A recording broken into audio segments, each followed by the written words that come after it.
Selamat datang dalam sebuah perjalanan yang jarang dibicarakan secara terbuka. Di balik langit cerah dan laut biru kehijauan yang tampak menenangkan, dunia ternyata menyimpan sisi kelam yang sering disembunyikan dari pandangan. Pada tahun 2026, perbudakan bukan sekadar cerita masa lalu atau catatan sejarah lama. Ia telah berubah menjadi bisnis bernilai miliaran dolar yang masih terus beroperasi hingga hari ini. Dalam video ini, kita akan menyingkap lapisan di balik pemandangan indah yang biasa muncul di kartu pos, untuk mengungkap negara-negara di mana manusia masih diperlakukan layaknya barang dagangan. Dari gurun luas Sahara, hingga gedung-gedung modern yang menjadi pusat penipuan berteknologi tinggi di Asia Tenggara.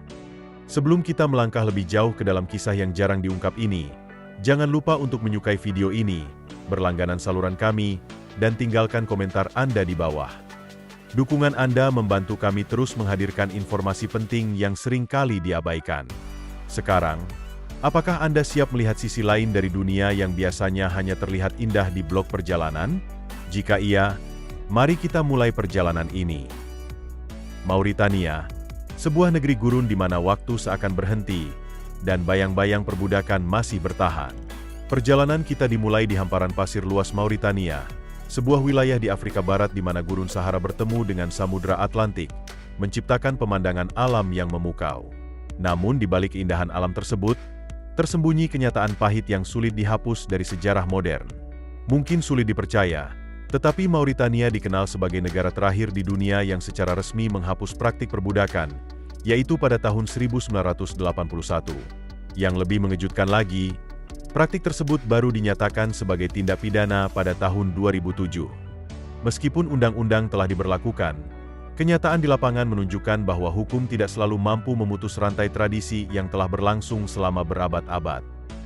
Dalam struktur sosial masyarakat di wilayah gurun ini, perbudakan bukan sekadar pelanggaran hukum yang terjadi sesekali, melainkan sistem sosial yang tertanam kuat dalam kehidupan masyarakat.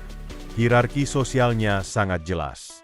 Kelompok Beidane atau Mur keturunan Arab, secara historis memegang kekuasaan, sementara kelompok Haratin, yang mayoritas berkulit hitam, seringkali ditempatkan pada posisi paling bawah dalam sistem tersebut.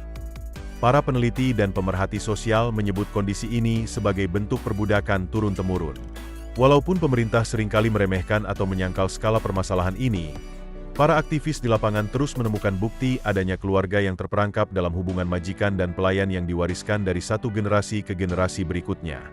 Di tengah kerasnya gurun Sahara, masa lalu bukan hanya sejarah yang diceritakan, melainkan kenyataan yang masih dialami oleh sebagian masyarakat hingga hari ini. Libya, bayangan gelap di pesisir Mediterania.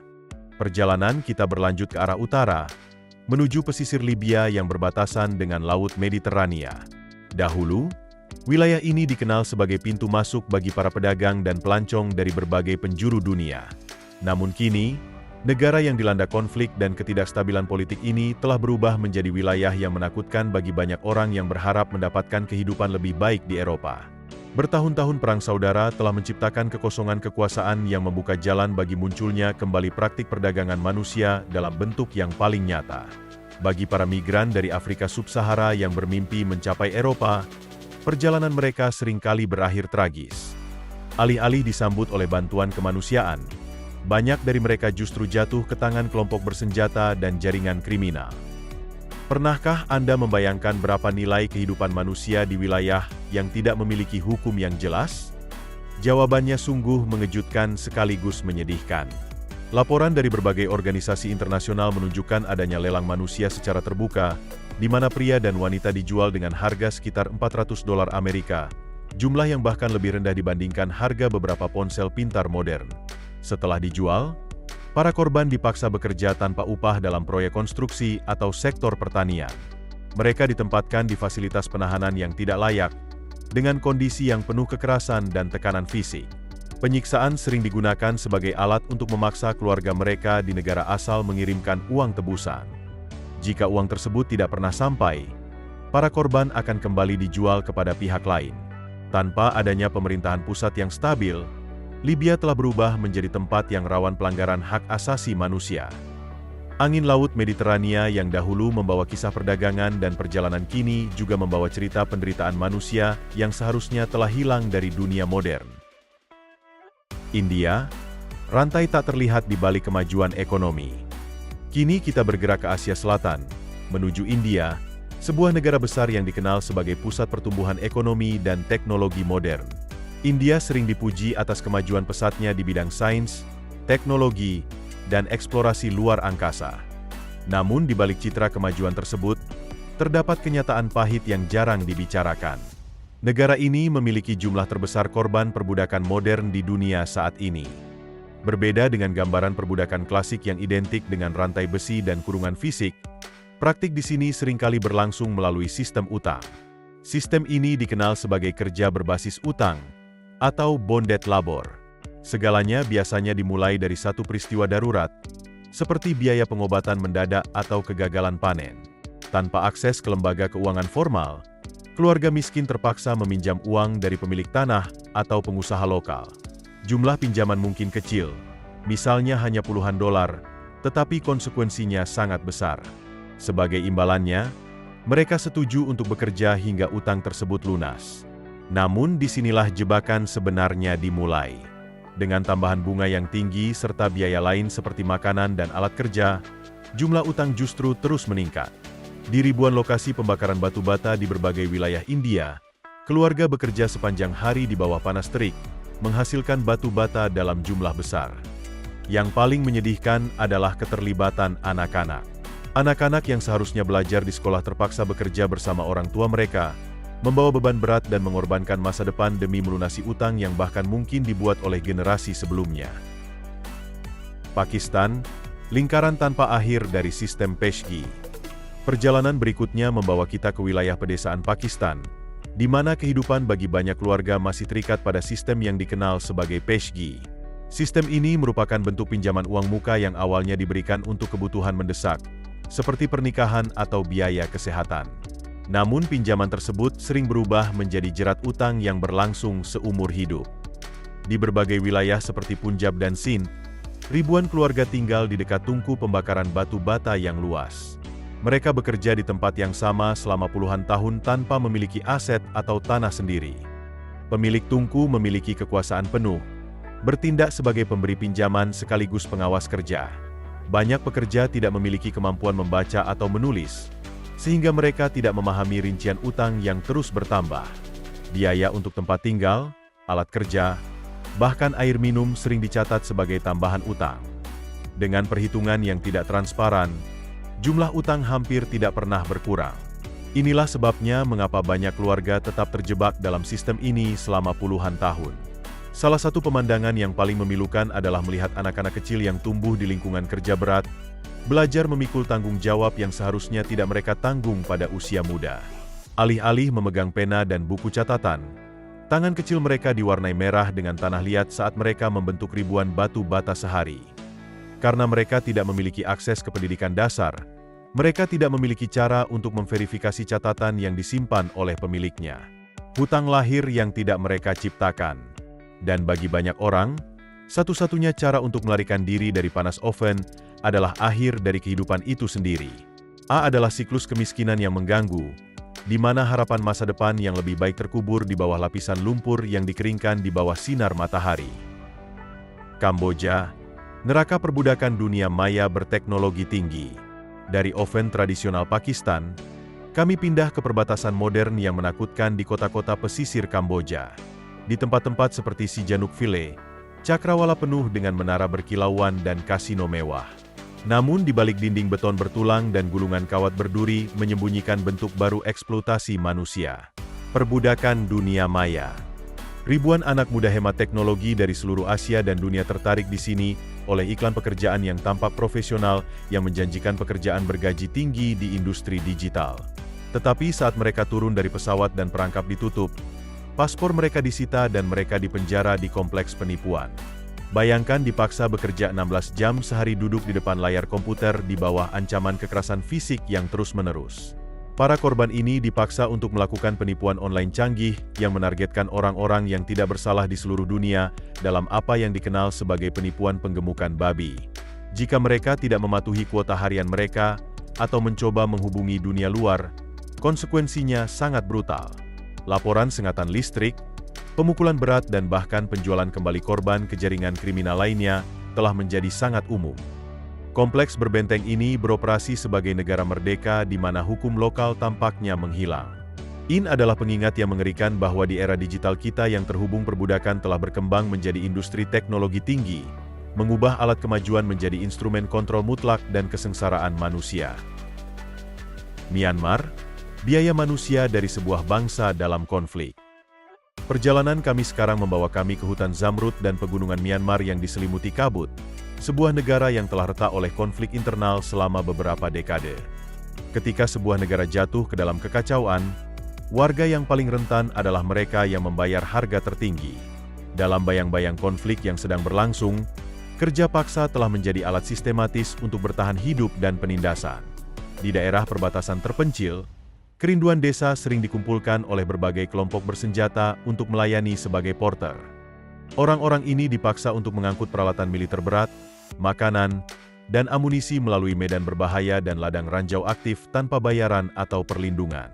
Tetapi eksploitasi di Myanmar bahkan lebih jauh dari tenaga kerja militer.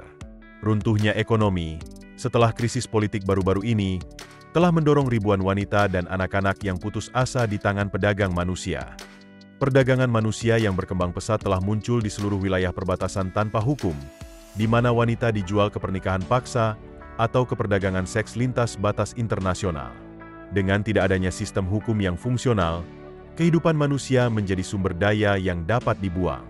Anda mungkin melihat pagoda emas yang indah di tanah ini, tetapi di balik keindahan spiritual itu, ada populasi yang hidup dengan rasa takut terus-menerus akan dirobek dari rumah mereka. Di Myanmar, perbudakan bukan hanya tentang keuntungan ekonomi, itu adalah produk sampingan dari sebuah negara yang berperang dengan dirinya sendiri, di mana hak dasar atas keamanan telah diambil dari jutaan orang. Qatar dan Teluk, Fata Morgana brilian dari sistem Cafala. Perjalanan kami sekarang membawa kami ke cakrawala Teluk Persia yang menakjubkan, di mana kota-kota seperti Doja dan Dubai muncul dari pasir seperti mimpi futuristik dari kaca dan baja. Kota-kota metropolitan ini mewakili puncak kekayaan modern, dibangun dengan kecepatan yang tampaknya menentang hukum fisika. Tetapi apakah Anda pernah berhenti untuk bertanya siapa yang benar-benar menempatkan batu bata dari gedung pencakar langit yang mengesankan ini? Jawabannya terletak pada pasukan besar pekerja migran yang tak terlihat dari Asia Selatan dan Afrika yang hidup di bawah bayang-bayang sistem Cafala. Ribuan orang tergoda untuk naik ke kapal penangkap ikan jarak jauh dengan iming-iming pekerjaan tetap dan penghasilan yang menjanjikan. Namun kenyataannya mereka justru terperangkap di kapal-kapal terapung yang berubah menjadi penjara, yang kadang tidak pernah bersandar ke daratan selama berbulan-bulan bahkan bertahun-tahun. Kehidupan di atas kapal semacam ini berubah menjadi rutinitas tanpa akhir yang dipenuhi kelelahan fisik dan rasa takut yang terus menghantui. Banyak pekerja laut menceritakan bahwa mereka dipaksa bekerja hingga 20 jam sehari, menarik jaring berat di tengah badai dan ombak besar, sambil bertahan hidup dengan air minum yang tercemar serta makanan seadanya berupa ikan umpan yang sangat terbatas. Karena kapal-kapal tersebut beroperasi jauh di lautan terbuka atau di wilayah laut terpencil yang sulit dijangkau, tempat-tempat itu pada dasarnya menjadi zona tanpa pengawasan hukum. Jika seorang pekerja jatuh sakit, mengalami kecelakaan, atau berani mengeluhkan kondisi kerja yang tidak manusiawi, akibat yang mereka hadapi sering kali berujung tragis. Ada laporan nyata yang menunjukkan bahwa jenazah pekerja disimpan di dalam freezer industri bersama hasil tangkapan ikan, atau bahkan dilempar begitu saja ke laut lepas agar hilang tanpa jejak di kedalaman samudra.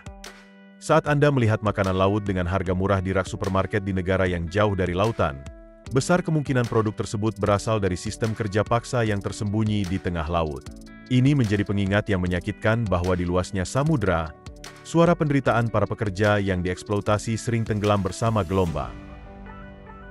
Brasil, rantai tersembunyi di balik rimba hijau Amazon. Perhentian terakhir dalam perjalanan ini membawa kita ke wilayah Amerika Selatan yang dikenal dengan hamparan alam hijau yang luas dan kaya. Brasil adalah salah satu kekuatan besar dalam sektor pertanian dunia, terkenal dengan produksi daging sapi, kedelai, dan kayu dalam jumlah besar. Namun jauh di dalam wilayah hutan hujan Amazon dan padang cerrado yang luas, praktik keras yang dikenal sebagai kerja paksa masih terus berlangsung hingga saat ini. Meskipun menjadi salah satu ekonomi terbesar di dunia, Brasil menghadapi tantangan besar dalam mengawasi wilayah pedalaman yang sangat luas, di mana aktivitas peternakan dan penebangan hutan ilegal masih mendominasi pemandangan. Di wilayah-wilayah terpencil tersebut, para pekerja biasanya direkrut dari daerah yang sangat miskin dan kemudian dibawa ke perkebunan besar yang terisolasi, tempat hukum praktis hanya ditentukan oleh pemilik lahan. Cara penjebakan yang digunakan di pedalaman Brasil bukanlah hal baru. Sistem ini dikenal sebagai perbudakan berbasis utang. Ketika para pekerja tiba di lokasi kerja, mereka diberitahu bahwa mereka telah memiliki utang untuk biaya perjalanan, makanan, serta perlengkapan kerja seperti sepatu bot yang mereka kenakan. Karena tidak ada toko lain dalam jarak ratusan kilometer, mereka dipaksa membeli kebutuhan hidup dari pemilik lahan dengan harga yang sangat mahal, sehingga mustahil bagi mereka untuk melunasi utang awal. Di banyak perkebunan terpencil, penjaga bersenjata berjaga di sekitar wilayah kerja, sementara kondisi geografis hutan yang luas dan lebat berfungsi sebagai penjara alami yang hampir mustahil ditembus. Mereka yang mencoba melarikan diri menghadapi risiko dikejar di tengah alam liar yang berbahaya. Walaupun pemerintah Brasil telah membentuk tim khusus yang bertugas menyelamatkan pekerja dari kondisi ini, luasnya wilayah membuat upaya tersebut menjadi seperti permainan tanpa akhir antara pencari dan pelaku. Di balik bayangan pepohonan lebat hutan hujan terbesar di dunia, perjuangan untuk mempertahankan martabat manusia terus berlangsung setiap hari melawan keterasingan dan keserakahan. Akar permasalahan. Mengapa perbudakan modern masih terus bertahan? Setelah menelusuri jejak eksploitasi yang terbentang di berbagai belahan dunia, muncul satu pertanyaan besar yang sulit diabaikan. Mengapa praktik kejam yang seharusnya telah punah ini masih mampu bertahan di zaman modern yang penuh teknologi dan kemakmuran? Untuk memahami jawabannya, kita harus melihat pertemuan tiga kekuatan besar yang saling berkaitan di tingkat global. Faktor pertama, dan mungkin yang paling mendasar, adalah kombinasi berbahaya antara kemiskinan ekstrim dan kurangnya akses terhadap pendidikan. Di semua wilayah yang telah kita bahas, mulai dari tempat pembakaran batu bata di India hingga pedalaman hutan Brasil, para korban memiliki kesamaan yang jelas, yaitu hidup dalam kondisi putus asa. Ketika seseorang tidak mampu menyediakan makanan bagi keluarganya, atau bahkan tidak dapat membaca isi kontrak yang ditandatangani, janji-janji manis dari pihak yang berniat buruk sering terdengar seperti satu-satunya harapan untuk bertahan hidup. Namun kemiskinan bukan satu-satunya penyebab. Konflik bersenjata dan ketidakstabilan politik juga menciptakan kondisi yang sangat menguntungkan bagi munculnya praktik perdagangan manusia. Seperti yang terlihat di wilayah seperti Libya dan Myanmar, ketika pemerintahan runtuh atau perang berkecamuk, hukum dan perlindungan masyarakat menjadi hal pertama yang hilang. Dalam kekacauan tersebut, manusia sering diperlakukan sebagai sumber daya yang paling murah untuk dimanfaatkan, diperjualbelikan, atau bahkan digunakan sebagai alat pelindung dalam konflik. Pada akhirnya, kita juga harus menghadapi kenyataan yang tidak nyaman untuk diakui. Permintaan global dan gaya hidup modern turut berperan besar dalam mempertahankan sistem ini.